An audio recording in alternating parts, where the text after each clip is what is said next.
자, 오늘 야수편 정리하고 24시즌 정리하도록 하겠습니다. 데이비슨의 폭발력을 기대해야 된다. 3루 서우철, 유격수 김주원, 연속적인 발전성이 필요하다. 포수가 김영준, 박세호 투토 체제. 내야 공격력 업그레이드 선봉장인 데이비슨. 지난 수년간 NC의 외국인 타자 옵션은 거의 외야수였습니다. 사실은 데이비슨은 3루도 볼 수 있는 코너 내야를 보는 선수인데 아마 1루로 갈 거다. 그래서 3할은 안 되더라도 2할 8푼대에 홈런 25개, 90타점 정도 바라면 어떻겠느냐. 그리고 4번 타자. 그렇게 되면 NC 타선도 꽤 무서운 타선이 될 것이다 라고 예상을 해드렸고 그리고 기대를 했었습니다. 서우철의 풀타임이 어떨지 궁금하다.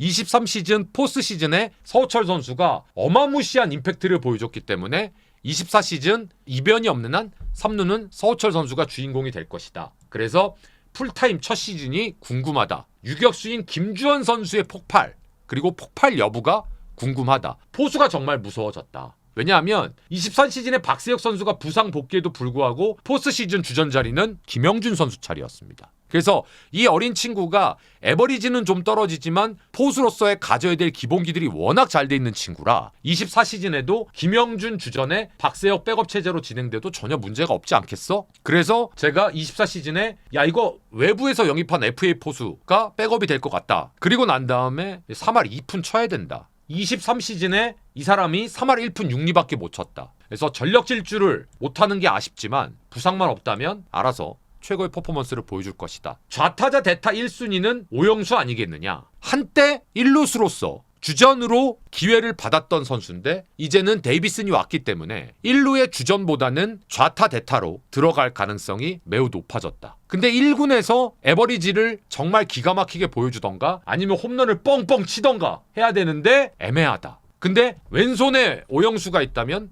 그 비슷한 유형이 오른손 윤영준이다. 그러니까 요 두 친구가 내야에서 1루를 들어가면서 대타 옵션으로 쓸 수 있는 선수들이다 라고 말씀드렸고 그 다음에 예전에 지석훈 선수가 했던 역할은 도태훈 선수다. 그리고 나서 김한별 선수, 김주원 선수 아니었으면 당장 유격수 주전으로 들어갈 수 있었던 그런 선수가 김한별 선수였습니다. 서우철, 김주원, 김영준 등 어린 친구들의 약진이 기대된다. 24시즌에. 그리고 여태까지는 늘 외국인 옵션이 외야였는데 데이비슨 내야에 투입이 되면서 내야의 공격력이 기대가 된다. 여기 내야는 제가 타팀 팬이지만 굉장히 신선하기 때문에 보는 맛이 있다. 터지면 무섭게 터질 수 있는 내야라고 생각한다. 자, 그럼 이제 프리뷰를 바탕으로 리뷰를 보도록 하겠습니다. 데이비슨의 폭발력을 기대한다 라고 했는데 너무 폭발해서 큰일 났다. 서우철, 김주원의 연속성이 필요하다. 절대 나쁘지 않았습니다. 김영준, 박세혁 투톱 체제. 제가 김영준이 주전 포수로 발돋움할 그런 본격적인 시즌이 아니겠느냐라고 예상해드렸는데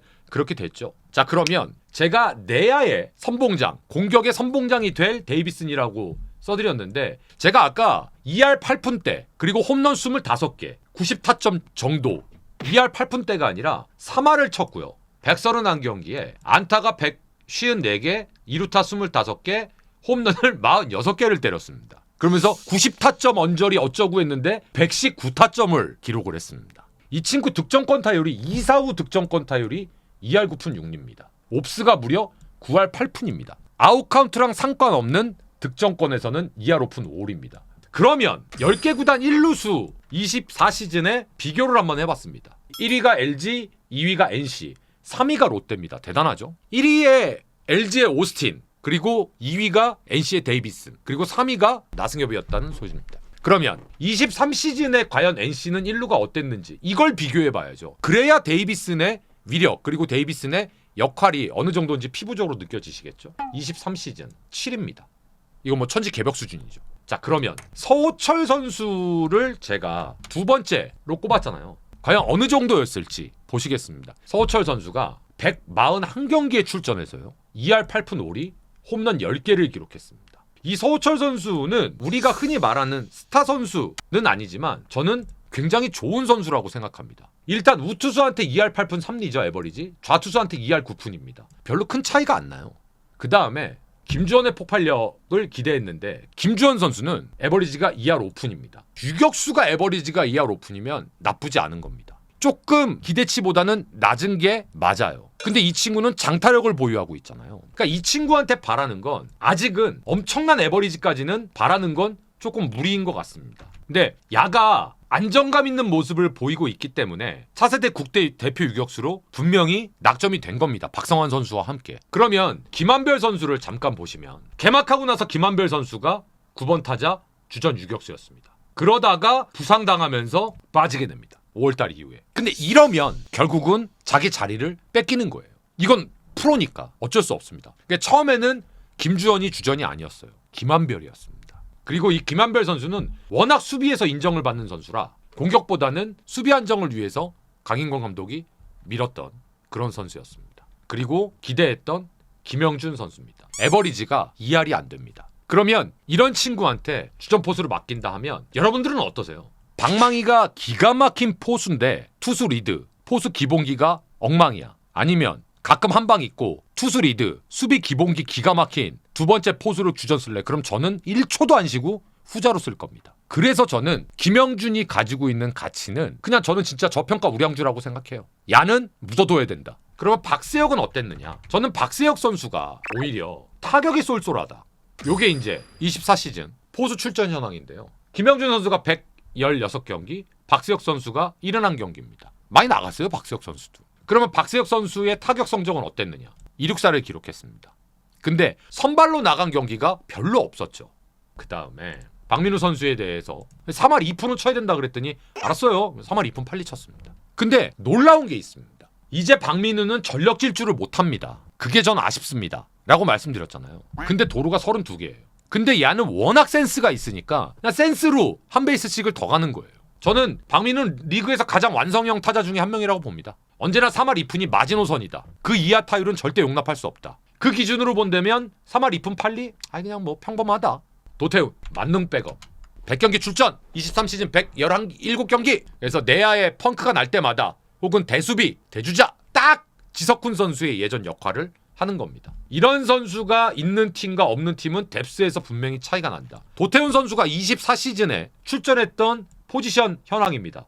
1루로 57경기, 2루로 28경기, 3루로 18경기, 유격수로 1경기. 제가 오죽했으면 이걸 다 적어놨을까요? 포수 빼고 다 들어갔습니다. 자, 그 다음에 3루 출전이 이 친구가 오고 나서 주전으로 바뀌었잖아요. 그러면서 뭐가 됐냐 하면 자동적으로 백업의 숫자와 퀄리티가 어마무시하게 좋아진 겁니다. 그리고 김희집 홈런 2자릿수 무조건 가능한 친구죠. 김주원 2자릿수를 보여줬죠. 유격수인데 1루 데이비스는 말해 뭐해죠. 김영준도 에버리지가 떨어져서 그렇지 빠와는 어디 가서 2자릿수는 무조건 치죠. 잘 보면 박민우 빼고는 내야 옵션이 전부 2자릿수 홈런을 칠 수 있는 선수들로 구성이 바뀌어버렸습니다. 그래서 저는 김희집 선수의 트레이드가 NC 다이노스의 미래지향적인 행보에 방점을 찍었다. 24시즌에. 전 그렇게 평가를 합니다. 김한별 선수 아까 말씀드렸죠. 불의의 부상. 근데 그 부상 때문에 김주원이 재등장했고 다시 본인의 자리가 애매해졌다. 근데 여기서 끝이 아니에요. 조태훈의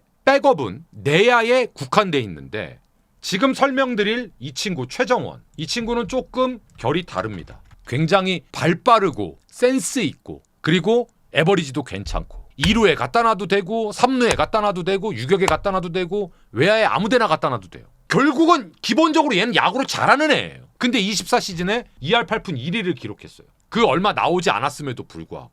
그리고 아까 제가 1루 대타 옵션으로 오영수 선수를 얘기했었는데 오영수 선수 잠깐 보시면 20경기밖에 못 나왔습니다. 근데 결국은 이 친구가 에버리지가 안 되니까 이러면 경쟁력이 없어요. 근데 이 친구도 군대 해결했거든요. 근데 아직 2000년생이란 말이에요. 너무 어리단 말이에요. 근데 어떻게 해요? 다른 선수들은 자꾸 경쟁에서 튀어나오고 있는데. 그 오영수 선수도 이제 본인이 위기의식 느낄 겁니다. 자, 10개 구단 내야 24시즌에 어땠는지 몇 위 했을 것 같으세요? 1위 했습니다. 근데 전 이게 우연이 아니라고 생각합니다. 확실한 건 NC 내야는 24시즌에 현재도 잡고 미래도 잡은 시즌이었다. 역시 데이비슨, 박민우, 서호철, 김희식까지 탄탄한 내야진이 구성이 됐고 터지면 무섭게 터질 수 있는 내야라고 프리뷰에 써놨잖아요. 이럴 때 저는 너무 짜릿한 거예요. 자, 이제 외야를 좀 보겠습니다.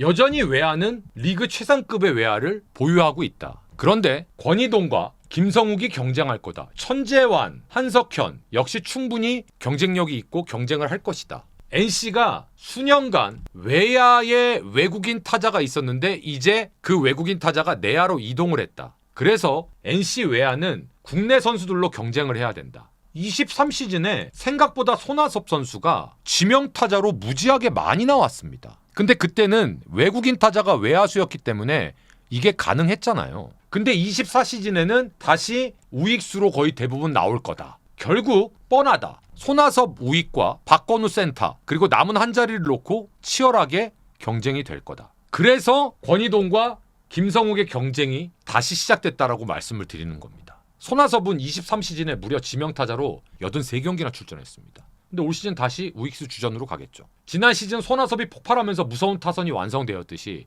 올 시즌도 손아섭은 여전히 무서울 거다. 23시즌 손아섭은 1번 타자로 무려 516타석을 책임을 졌다.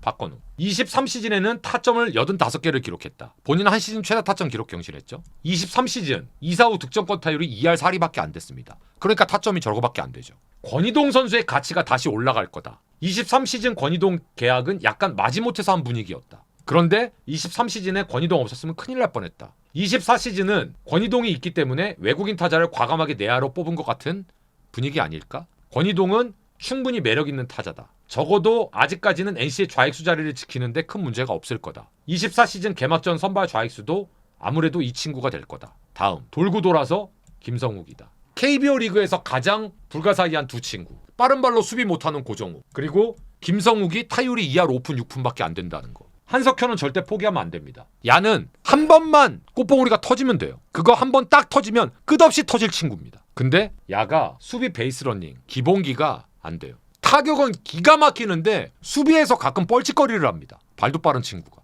그리고 천재환. 이 친구도 꽤나 다재다능 합디다. 23시즌에 꽤 경험을 쌓았기 때문에 천재환 선수 역시 쓰임새가 꼭 있을 거다. 아무래도 NC가 주전 3인방 말고는 백업이 그렇게 많고 강하지 않기 때문에 천재환 선수도 24시즌 절대로 포기하지 말고 붙어야 된다. 한석현, 김성욱, 천재환 이 선수가 외야 엔트리 전쟁일 것이다. 그래서 외야는 내야에 비해서 고인물이 넘쳐난다. 고인물 둘. 그리고 팀 내 공격을 이끌어간다. 그러나 손아섭, 박건우, 권희동 이제 슬슬 나이가 꽉 차고 있다. 새로운 젊은 피들이 나와줘야 된다. 그렇기 때문에 김성욱, 천재환, 한석현 이런 선수들이 발전이 필요하다. 지금 24시즌 당장은 문제없지만 백업 경쟁력 강화 그리고 새로운 선수들의 발굴이 필요하다. 내야는 제가 되게 밝게 예상을 했는데 외야는 백업 쪽이 좀 부족하다고 이렇게 써놨었습니다.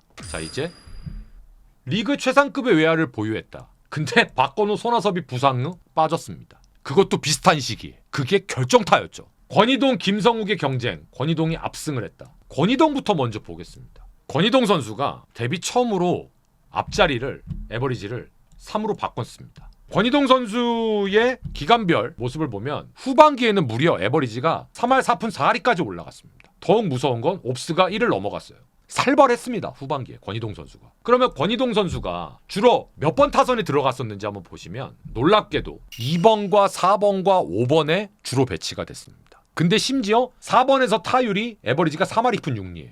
할 말 없는 거예요. 엄청난 권희동이었습니다. 손아섭입니다. 아마 손아섭 선수는 성격상 24시즌과 22시즌을 기억에서 지우고 싶어 할 거예요. 왜? 3할을 못 친 시즌입니다. 그리고 더더군다나 손아섭 선수가 24시즌에는 84경기밖에 못 나왔습니다. 대단한 건 이 친구는 웬만하면 정경기였어요. 큰 부상 없이 웬만하면 140경기 이상을 뛰는 선수. 근데 이런 선수가 84경기를 뛰었으니 본인이 얼마나 답답했겠습니까? 제가 박건우 선수 늘 아쉬워하는 게 타점이 적다를 보세요. 22시즌에 타율이 3할 3푼 6리였는데 타점이 61점이에요. 21시즌에 타점이 3할 2푼 5리인데 63점입니다. 23시즌에는 타율이 3할 1푼 9리였는데 타점이 85개. 항상 중심 타선이잖아요. 2사후 에버리지가 약한 거예요. 근데 이 친구가 3할 4푼 4리에서 90경기를 못 뛰었습니다. 이 친구도 부상 때문에. 근데 하필이면 이 두 친구는 부상당한 시점이 거의 비슷했습니다. 그리고 얘네들이 부상을 당하면서 팀이 완전히 그냥 쭉 공격력이 내려앉게 되는 원인이 됐죠. 그래서 오히려 이 천재환 선수가 존재의 가치를 제대로 보여줬습니다. 천재환 선수가 센터로 17경기를 나간 거죠. 그러면 나머지는 타석에서 그 임팩트를 다 보여준 거예요. 그 다음에 이 친구도 후반기에 꽤 타석에 들어서면서 임팩트를 보여줬습니다. 그러니까 이런 친구들이 괜찮은 활약을 보여줬습니다. 그래서 보면 어라? NC 외야가 일단 보겠습니다. 일단 아까 우리가 NC 내야가 1등을 했잖아요. NC 외야는 8입니다. 23시즌은 3위였습니다. 플러스 마이너스가 된 거야. 그러니까 데이비슨이 내야 가면서 내야가 1등 되고 3위였던 외야가 8등 되고. 자, 외야는요 내야에 비해서 24시즌 평가는 박하게 해야 됩니다. 박건우 손아섭도 장기 부상 때문에 경쟁력 자체가 떨어졌습니다. 근데 제가 백업 경쟁력 강화와 새로운 선수들의 발굴이 필요해 보인다라고 했는데 그 부분은 또 천재환 선수가 나타나면서 어느 정도 괜찮았어요. 근데 한석현 선수까지 거기에 한 스푼 더 했으면 어땠을까? 물론 박시원 선수가 잘해줬지만. 그리고 권희동의 재기는 충분히 의미 있는 결과였다. 하지만 폭발력, 장타력에 있어서는 떨어졌다. 그래서 야수를 종합적으로 보면 외야는 현재가 문제 없는 팀인데 그 현재인 가장 중요한 두 선수가 장기 부상을 당하면서 24시즌 한정으로는 현재도 안 좋았다라고 정리를 하는 게 저는 맞을 것 같아요. NC 다이노스의 24시즌 전체에 대한 평가를 하도록 하겠습니다. 24시즌도 NC를 상위권으로 올려놓은 데는 무리가 있다. 시즌 전에 5강 안 된다 그랬는데 NC가 또 2위까지 치고 올라가더라. 그런데 후반기에는 버티지를 못했다. 강인권 감독의 퇴단을 가져온 8월 부진이 정말 컸다. 내야 세대교체 완성은 너무나 긍정적이었다. 투수 쪽 전력 약화가 너무 도드라졌다. 전 개인적으로 강인권 감독이 만들어 놓은 긍정적인 부분도 인정해줘야 될 부분은 분명히 있다고 생각한다. 물론 24시즌 운영, 순위 하락에 대한 책임까지 없다고 보면 그건 안 된다. 그래서 NC팬 여러분들이 24시즌은 굉장히 아쉬웠을 것 같은 시즌이었다 라고 저는 평가를 하고 싶습니다. 자, 함께해 주신 분들 진심으로 감사드리고 재밌게 보셨다면 좋아요, 구독 부탁드리겠습니다. 내일 생방송에서 뵙겠습니다. 캐스터였습니다. 감사합니다.